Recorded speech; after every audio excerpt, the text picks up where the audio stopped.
یہ ہماری پہلے سیمینار کی ری امیجننگ پاکستان، پاکستان کا تصور نو، جس کی انشاءاللہ تعالیٰ اگلی قسط جو ہے وہ پشاور میں ہوگی، جہاں پہ خواجہ محمد ہوتی صاحب ہماری میزبانی کے فرائض انجام دیں گے۔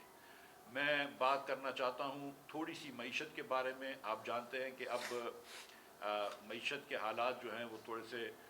مشکل ہیں، عوام اس وقت مشکل کا سامنا ہے، اور اس کی ایک بڑی وجہ یہ ہے کہ پاکستان کو اس سال کے 21 ارب ڈالر واپس کرنے ہیں بیرون ملک کے اداروں کے اور بیرون ممالک کے قرضہ جات کے، اور کیونکہ پاکستان میں کبھی بھی ہم پیسے نہیں کما سکتے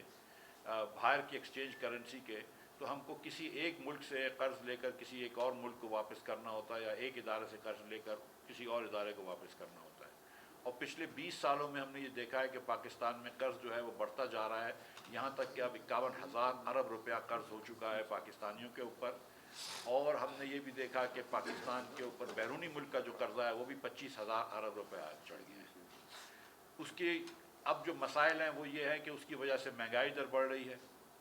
اور اس کی وجہ سے بے روزگاری بڑھ رہی ہے، اور جب مہنگائی اور بے روزگاری بڑھے گی اور ساتھ ساتھ حکومت کے وسائل کم ہوں گے، تو جو حکومتیں تعلیم پہ خرچ کر سکتی تھیں یا کرنا چاہیے، یا جو حکومت کو صحت پہ خرچ کرنا چاہیے، وہ حکومت جو ہے وہ کس بھرے گی، باہر پیسوں دے گی، اور وہ تعلیم پہ خرچ نہیں کر سکے گی اور صحت پہ خرچ نہیں کر سکے گی۔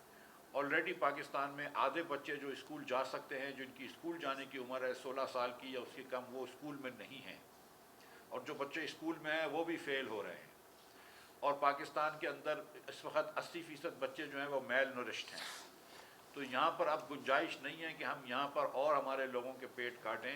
اور باہر قسطیں بھریں، تو ہم کو کوئی نہ کوئی نیا طریقہ نکالنا پڑے گا، اور طریقہ ایک ہی ہے کہ ہم کو زیادہ سے زیادہ پاکستان کے باہر اپنی مصنوعات بیچنی پڑیں گی، جس سے یہاں پہ نوکریاں بھی کریٹ ہوں گی، اور ساتھ ساتھ ہم کو زراعت کو آگے لے کر آنا ہوگا۔ تو ہم یہ سمجھتے ہیں کہ جو پاکستان وہی مضبوط ہوگا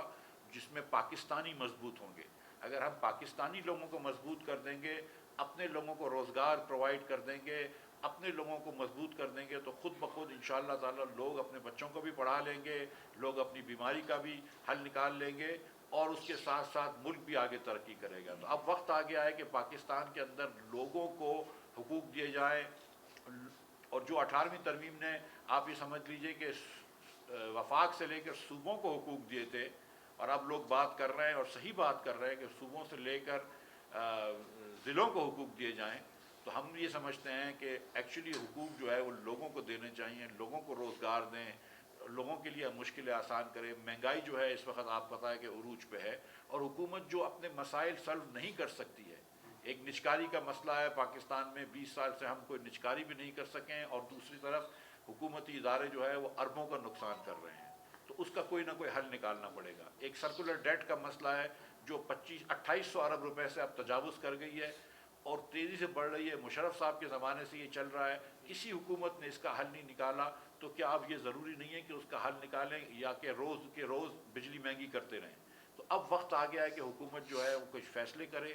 ہم منحاص القوم فیصلے کریں کہ ہماری کیا معیشت کی سمت ہونی چاہیے، اور اس پہ کام کریں، کیونکہ بہت بے روزگاری بڑھ چکی ہے، بہت مہنگائی بڑھ چکی ہے۔ 8 کروڑ پاکستانی مفلسی میں رہتے ہیں، اس لیے پاکستان ہم نے نہیں بنایا تھا کہ سارے لوگ جو ہیں وہ مفلسی میں رہ رہے ہوں، غربت میں رہ رہے ہوں اور جہالت میں رہ رہے ہوں۔ اس سے آزادی دلانا ہمارا ایک نصب العین ہونا چاہیے۔ شکریہ۔